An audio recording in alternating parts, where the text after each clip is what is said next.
हिंदी साहित्य के सभी श्रोताओं को द इन्फिनाइट शो का प्यार भरा नमस्कार। आज सुनिए मुंशी प्रेमचंद जी के द्वारा लिखी हुई कहानी आखिरी हिला। यद्यपि मेरी स्मरण शक्ति पृथ्वी के इतिहास की सारी स्मरणीय तारीखें भूल गई, वह तारीखें जिन्हें रातों को जागकर और मस्तिष्क को खपाकर याद किया था, मगर विवाह की तिथि समतल भूमि में एक स्तंभ की भांति अटल है। ना भूलता हूँ ना भूल सकता हूँ। उससे पहले और पीछे की सारी घटनाएं दिल में मिल गई, उनका निशान तक बाकी नहीं। वह सारी अनेकता एक एकता में मिश्रित हो गई है और वह मेरे विवाह की तिथि है। चाहता हूँ उसे भूल जाऊं, मगर जिस तिथि का नित्य प्रति सुमिरन किया जाता हो वह कैसे भूल जाए। नित्य प्रति सुमिरन क्यों करता हूँ, यह उस विपत्ति मारे से पूछिए जिसे भगवत भजन के सिवा जीवन के उद्धार का कोई आधार ना रहा हो। लेकिन क्या मैं वैवाहिक जीवन से इसलिए भागता हूँ कि मुझे रसिकता का अभाव है और मैं कोमल वर्ग की मोहिनी शक्ति से निर्लिप्त हूँ और अनाशक्ति का पद प्राप्त कर चुका हूँ। क्या मैं नहीं चाहता कि जब मैं सैर करने निकलूं तो हृदयेश्वरी भी मेरे साथ विराजमान हो। विलास वस्तुओं की दुकानों पर उनके साथ जाकर थोड़ी देर के लिए रसमय आग्रह आनंद उठाऊं। मैं उस गर्व और आनंद और महत्व का अनुभव कर सकता हूँ जो मेरे अन्य भाइयों की भांति मेरे हृदय में भी आंदोलित होगी। लेकिन मेरे भाग्य में वह खुशियाँ, वह रंगरलियाँ नहीं हैं, क्योंकि चित्र का दूसरा पक्ष भी तो देखता हूँ। एक पक्ष जितना ही मोहक और आकर्षक है, दूसरा उतना ही हृदय विदारक और भयंकर। शाम हुई और आप बदनसीब बच्चे को गोद में लिए तेल या ईंधन की दुकान पर खड़े हैं। अंधेरा हुआ और आप आटे की पोटली बगल में दबाए गलियों में यूं कदम बढ़ाए हुए निकल जाते हैं मानो चोरी की है। सूर्य निकला और बालकों को गोद में लिए होम्योपैथिक डॉक्टर की दुकान में टूटी कुर्सी पर आरूढ़ हैं। किसी खोंचे वालों की रसीली आवाज सुनकर बालक ने गगनभेदी विलाप आरंभ किया और आपके प्राण सूखे। ऐसे बापों भी देखा है जो दफ्तर से लौटते हुए 2 पैसे की मूंगफली या रेवड़ियां लेकर लज्जास्पद शीघ्रता के साथ मुंह में रखते चले जाते हैं कि घर पहुंचते पहुंचते बालकों के आक्रमण से पहले ही यह पदार्थ समाप्त हो जाए। कितना निराशाजनक होता है यह दृश्य जब देखता हूं कि मेले में बच्चा किसी खिलौने की दुकान के सामने मचल रहा है और पिता महोदय ऋषियों की सी विद्वता के साथ उनकी क्षणभंगुरता का राग आलाप रहे हैं। चित्र का पहला रुख तो मेरे लिए एक मदन स्वप्न है, दूसरा रुख एक भयंकर सत्य। इस सत्य के सामने मेरी सारी रसिकता अंतर्ध्यान हो जाती है। मेरी सारी मौलिकता, सारी रचनाशीलता इसी दाम्पत्य के फंदे से बचने में प्रयुक्त हुई है। जानता हूँ कि जाल के नीचे जाना है, मगर जाल जितना ही रंगीन और ग्राहक है, दाना उतना ही घातक और विषैला। इस जाल में पक्षियों को तड़पते और फड़फड़ाते देखता हूँ और फिर भी जाल पर जा बैठता हूँ। लेकिन इधर कुछ दिनों से श्रीमती जी ने अविशांत रूप से आग्रह करना शुरू किया है कि मुझे बुला लो। पहले जब छुट्टियों में जाता था तो मेरा केवल कहाँ चलोगी कह देना उनकी चित्त शांति के लिए काफ़ी होता है। फिर मैंने झंझट है कहकर उन्हें तसल्ली देनी शुरू की। इसके बाद गृहस्थ जीवन की सारी असुविधाओं से डराया, किंतु अब कुछ दिनों से उनका अविश्वास बढ़ता जाता है। अब मैंने छुट्टियों में भी उनके आग्रह के भय से घर जाना बंद कर दिया है कि कहीं वह मेरे साथ न चल खड़ी हो और नाना प्रकार के बहानों से उन्हें आशंकित करता रहता हूँ।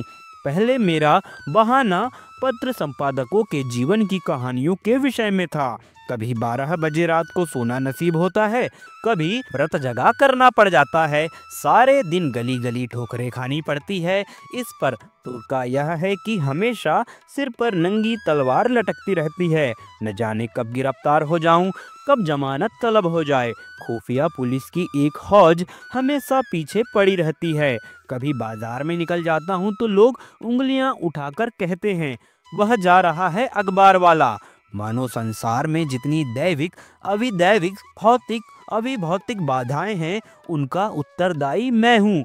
मानो मेरा मस्तिष्क झूठी खबरें गढ़ने का कार्यालय है। सारा दिन अफसरों की सलामी और पुलिस की खुशामद में गुजर जाता है। कांस्टेबलों को देखा और प्राण पीड़ा होने लगी।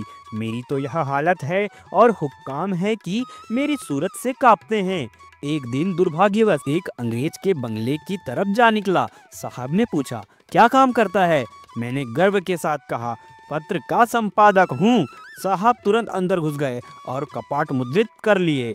फिर मैंने मेम साहब और बाबा लोग खिड़कियों से झांकते देखा, मानो कोई भयंकर जंतु हूँ। एक बार रेलगाड़ी में सफर कर रहा था। शाद और भी कई मित्र थे, इसलिए अपने पद का सम्मान निभाने के लिए सेकंड क्लास का टिकट लेना पड़ा। गाड़ी में बैठा तो एक साहब ने मेरे सूटकेस पर मेरा नाम और पेशा देखते ही तुरंत अपना संदूक खोला और रिवॉल्वर निकालकर मेरे सामने गोलियां भरी, जिससे मुझे मालूम हो जाए कि वह मुझसे सचेत है। मैंने देवी जी से अपनी आर्थिक कठिनाइयों की कभी चर्चा न की, क्योंकि मैं रमड़ियों के सामने यह जिक्र करना अपनी मर्यादा के विरुद्ध समझता हूँ। हालांकि मैं वह चर्चा करता तो देवी जी की दया का अवश्य पात्र बन जाता। मुझे विश्वास था कि श्रीमती फिर यहाँ आने का नाम न लेगी, मगर यह मेरा भ्रम था। उनके आग्रह पूर्वक होते रहे। तब मैंने दूसरा बहाना सोचा। शहर बीमारियों के अड्डे हैं। हर एक खाने पीने की चीज में विष की शंका। दूध में विष, घी में विष, फलों में विष, शाक सब्जी में विष, हवा में विष और पानी में विष। यह मनुष्य का जीवन पानी की लकीर है। जिसे आज देखो वह कल गायब। अच्छे खासे बैठे हैं, हृदय की गति बंद हो गई।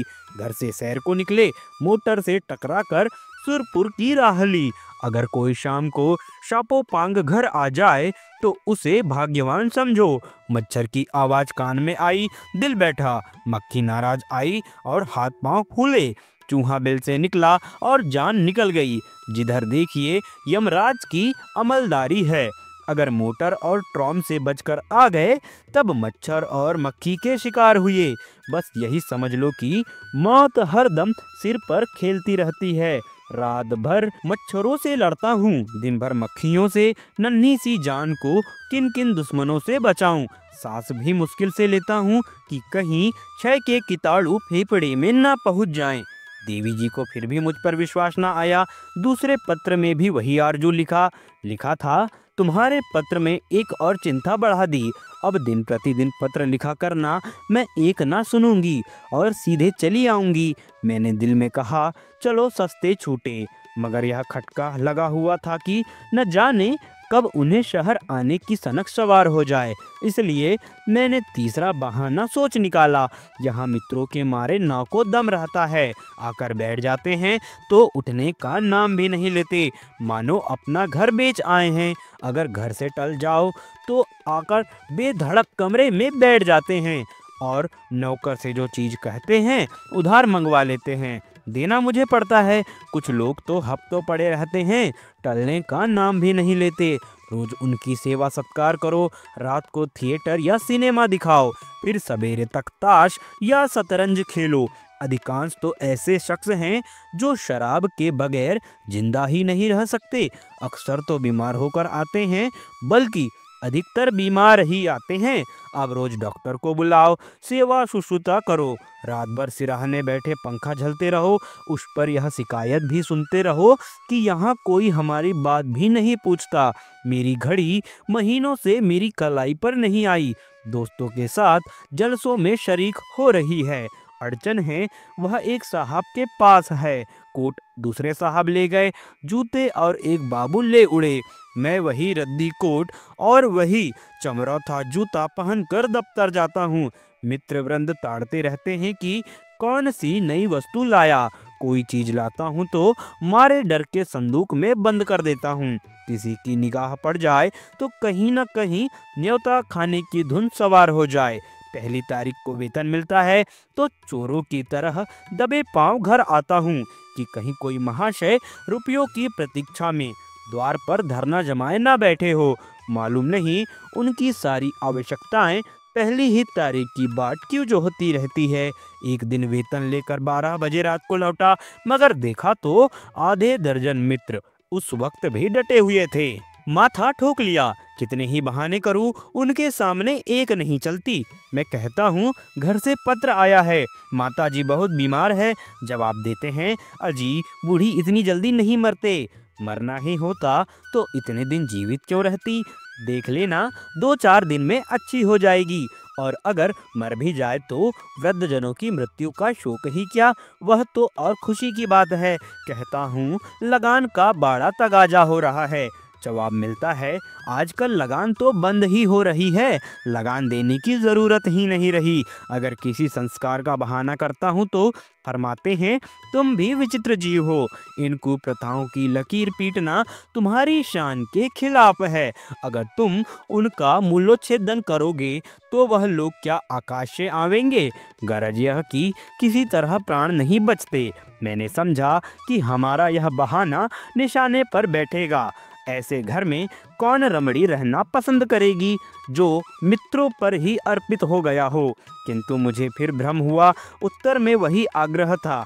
तब मैंने चौथा हिला सोचा, यहाँ के मकान हैं कि चिड़ियों के पिंजरे, ना हवा ना रोशनी। वह दुर्गंध उड़ती है कि खोपड़ी भन्ना जाती है। कितने ही तो इसी दुर्गंध के कारण विसूची का टाइफाइड, यक्ष्मा आदि रोग हो जाते हैं। वर्षा हुई और मकान टपकने लगा। पानी चाहे घंटे भर बरसे, मकान रात भर बरसता रहता है। ऐसे बहुत कम घर होंगे जिनमें प्रेत बाधाएं ना हो। लोगों के डरावने स्वप्न दिखाई देते हैं, कितनों ही को उन्माद रोग हो जाता है। आज नए घर में आए, कल ही उसे बदलने की चिंता सवार हो गई। कोई ठेला असबाब से लदा हुआ जा रहा है, कोई आ रहा है, जिधर देखिए ठेले ही ठेले नजर आते हैं। चोरियां तो इन कसरत से होती है कि अगर कोई रात कुशल से बीत जाए तो देवताओं की मनौती आ जाती है। आधी रात हुई और चोर चोर, लेना लेना की आवाजें आने लगी। लोग दरवाजों पर मोटे मोटे लकड़ी के फट्टे या जूते या चिपड़े लिए खड़े रहते हैं। फिर भी चोर इतने कुशल हैं कि आंख दबाकर अंदर पहुंच ही जाते हैं। एक मेरे बेतकल्लुफ दोस्त हैं, स्नेहवश मेरे पास बहुत देर तक बैठे रहते हैं। रात अर्धने में बर्तन खड़ा के तो मैंने बिजली की बत्ती जलाई। देखा तो वही महाशय बर्तन समेट रहे हैं। मेरी आवाज सुनकर जोर से कहा मारा और बोले, मैं तुम्हें चकमा देना चाहता था। मैंने दिल में समझ लिया, अगर निकल जाते तो बर्तन आपके थे, जब जाग पड़ा तो चकमा हो गया। घर में कैसे आए थे यह रहस्य है। कदाचित रात को ताश खेलकर चले तो बाहर जाने के बदले नीचे अंधेरी कोठरी में छिप गए। एक दिन एक महाशय मुझसे पत्र लिखाने आए। कमरे में कलम दावत न थी, ऊपर के कमरे से लाने गए। लौटकर आया तो आप गायब, और उनके साथ फाउंटेन पेन भी गायब। सारांश यह कि नगर जीवन नरक जीवन से कम दुखदाई नहीं है, मगर पत्नी जी पर नागरिक जीवन का ऐसा जादू चढ़ा हुआ है कि मेरा कोई बहाना उन पर असर ही नहीं करता। इस पत्र के जवाब में उन्होंने लिखा, मुझसे बहाना करते हो, मैं हरगिज न मानूंगी। तुम आकर मुझे ले जाओ। आखिर मुझे 5वां बहाना करना पड़ा। यह खोंचे वालों के विषय में था। अभी बिस्तर से उठने की नौबत नहीं आई कि कानों में विचित्र आवाजें आने लगी। बाबुल के मीनार के निर्माण के साथ ऐसी निरर्थक आवाजें न आई होंगी। वह खोंचे वालों की शब्द क्रीड़ा है।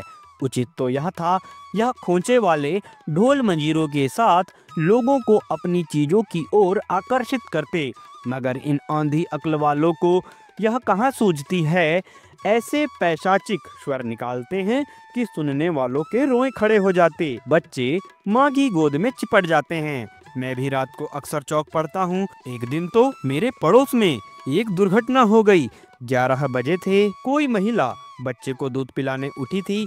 एकाएक जो किसी खोंचे वालों की ध्वनि कानों में आई तो चीख मारकर चिल्ला उठी और बेहोश हो गई। महीनों की दवा दारू के बाद अच्छी हुई और अब रातों को कानों में रुई डालकर सोती है। ऐसे कृत्य नगरों में नित्य होते रहते हैं। मेरे ही मित्रों में कई ऐसे हैं जो अपनी स्त्रियों को घर से लाए, मगर बेचारियां दूसरे ही दिन इन आवाजों से भयभीत होकर लौट गई। श्रीमती जी ने इसके जवाब में लिखा, तुम समझते हो मैं खोंचे वालों की आवाजों से डर जाऊंगी? यहाँ गीदड़ों का हौवाना और उल्लुओं का चीखना सुनकर तो डरती नहीं, खोंचे वालों से क्या डरूंगी। अंत में मुझे एक ऐसा बहाना सूझा जिसकी सफलता का मुझे पूरा विश्वास था। यद्यपि इसमें कुछ बदनामी थी, लेकिन बदनामी से मैं डरता नहीं जितना उस विपत्ति से। फिर मैंने लिखा, शहर में शरीफ जादियों के रहने की जगह नहीं। यहाँ की महारानियाँ इतनी कटुभाषिणी हैं कि बातों का जवाब गालियों से देती है, और उनके बनाव संवार का क्या पूछना। भले घर की स्त्रियां तो उनके ठाट देखकर ही शर्म से पानी पानी हो जाती हैं। सिर से पांव तक सोने से लदी हुई सामने से निकल जाती हैं तो ऐसा मालूम होता है कि सुगंधी की लिपट निकल आई। गृहिणियां ये ठाट कहाँ से लाएं? उन्हें तो और भी सैकड़ों चिंताएं हैं। इन महारानियों को तो बनाव श्रृंगार के सिवा दूसरा काम ही नहीं। नित्य नई साज धाज, नित्य नई अदा, और चंचल तो इस गजब की है मानो अंगों में रक्त की जगह पारा भर दिया हो। उनका चमकना और मटकना और मुस्कुराना देखकर गृहिणियां लज्जित हो जाती है, और ऐसी दिला दिलेर हैं कि जबरदस्ती घरों में घुस पड़ती हैं। जिधर देखो इनका मेला लगा हुआ है। इनके मारे भले आदमियों का घर में बैठना मुश्किल है। कोई खत लिखाने के बहाने से आ जाती हैं, कोई खत पढ़ाने के बहाने से।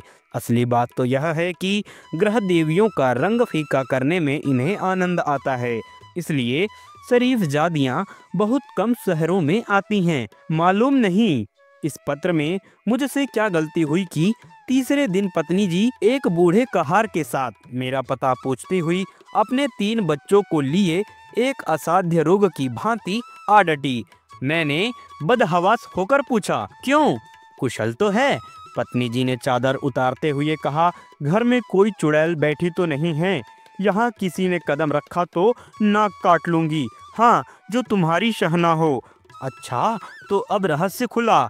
मैंने सिर पीट लिया। क्या जानता था अपना तमाचा अपने ही मुंह पर पड़ेगा। यह थी कहानी मुंशी प्रेमचंद जी के द्वारा लिखी हुई। अगर आपको हमारे द्वारा प्रस्तुत की गई यह कहानी पसंद आती है तो आप हमारे YouTube चैनल को सब्सक्राइब जरूर करें, हमारे वीडियोस को लाइक करें, अपने दोस्तों के साथ साझा जरूर करें। जल्द ही मिलेंगे एक नए दिन नई कहानियों के साथ। हमें दीजिए इजाजत। नमस्कार।